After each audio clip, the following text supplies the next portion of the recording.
Сейіт институт бітіріп дипломмен оралғанда әке-шешесінің қуанышында шек болмады. Оның үстіне таяу арада үйленетінін қоса жеткізген. Бала ата-ананың бауыр еті емес пе, Қажыбай мен Мәдина дүрілдетіп той өткізбек болды. Тойдың болғанынан боладысы қызық деп жүріп, той болатын күнде келіп жетті. Құдалар кілең ығай мен сығай, екі автобус аузы мұрнынан шығып келді. Ауылдың тайлы тұяғы қалмай жиналды. Дастархан үстінде құс сүтінен басқаның бәрі бар. Құда-құдағилар, жолдас жоралары да екі жасқа жүрек жарды ақ тілектерін айтып, стақанға құйылған ішімдіктерін ішіп жатты. Бірінші отырыстың орта кезінде араққа сылқиып тойып алған жастар ащы-ащыға басты. Жер тепкілеп ысқырып қоймаған соң қалыңдықпен күйеу қайтсын, қысыла қымтырыла тұрып сүйісудің ырымын жасады. Осы кезде құдалар жағынан келген ақсақал Оразбай қарт орнынан тұрып, тоқтатыңдар мұндай масқараны. Қазақылығымызға жат әдетті дәріптеп, ар-ұяттан айырылып болдық қой. Мұндай сұмдыққа тосқауыл қоятын мезгіл жетті, шырақтарым қойыңдар деді. Қызып алған жастар оған мән берер емес. Бір рет қана сүйіскенге көңілдері толмағандай, қос ғашық та қарияның сөзін елемеді. Болмаған соң Қажыбай құдалардың үлкендерін үйге алып кетуге мәжбүр болды. Түн ортасы, тойдың нағыз қызған кезі. Ащы суға тойып алғандардың көздері тұманданып, сүзеген бұқаша ұрнарға қара таппай жүргендер көбейе бастаған.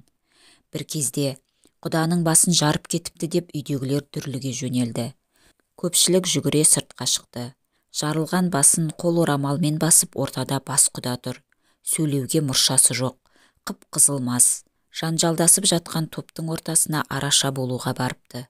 Көздері қанталаған мас адам қарасын ба, қолындағы ағашпен салып қалса керек. Сонымен не керек? Қажыбай олай жүгіріп, бұлай жүгіріп, бір машина тауып құдасын ауданның ауруханасына жөнелтті.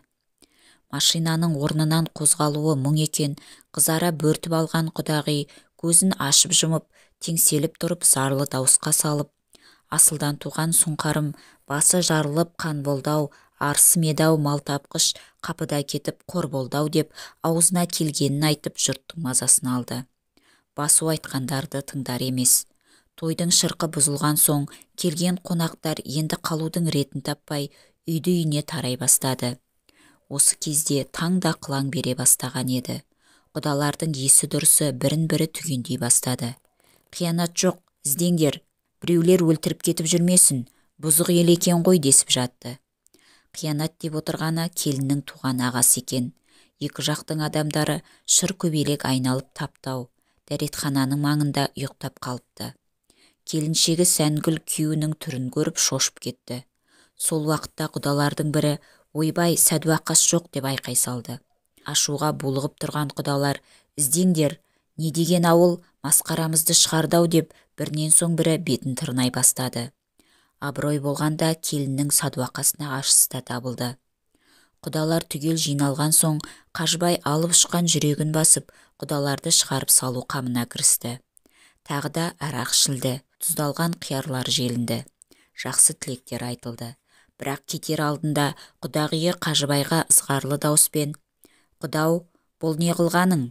Құдаңның басын жарып қорладың, той өткізе алмайтының бар, несіне бізді әуреледің? Қызымды жібі түсу жерге келді ме десем, нағыз жын ойнақтың ортасына келген екен ғой» деп ашулы кеппен кете барды. Қажыбай не айтарын білмей жер шұқып қала берді.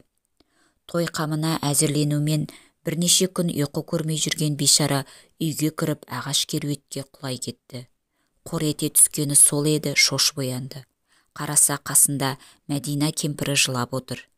«Әй, саған не болды?» деп шошына қарады. «Ана жақта келін, әкемнің басын жардыңдар, туыстарымды масқаралап ұятқа қалдырдыңдар, тұрмаймын мен бұл үйде» деп бүлініп жатыр. «Өзі қайда?» деді еш нәрсенің мәнісін түсінбеген Қажыбай.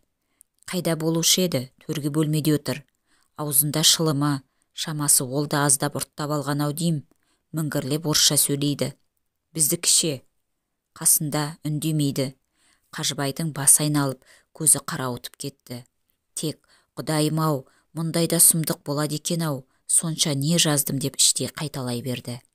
Кемпірі болса екі көзіне ерік беріп анда-санда мұрнын тартқаны болмаса дыбыс шығармай отыр. Құрметті Кербез арнасының тыңдармандары, егер әңгіме ұнаған болса, онда лайк басып, комментарий бөліміне өз пікірлеріңізді қалдыра кетіңіздер. Және арнамызға жазылып қоюды ұмытпаңыздар. Бізді қолдағаныңыз үшін сіздерге үлкен алғыс айтамыз.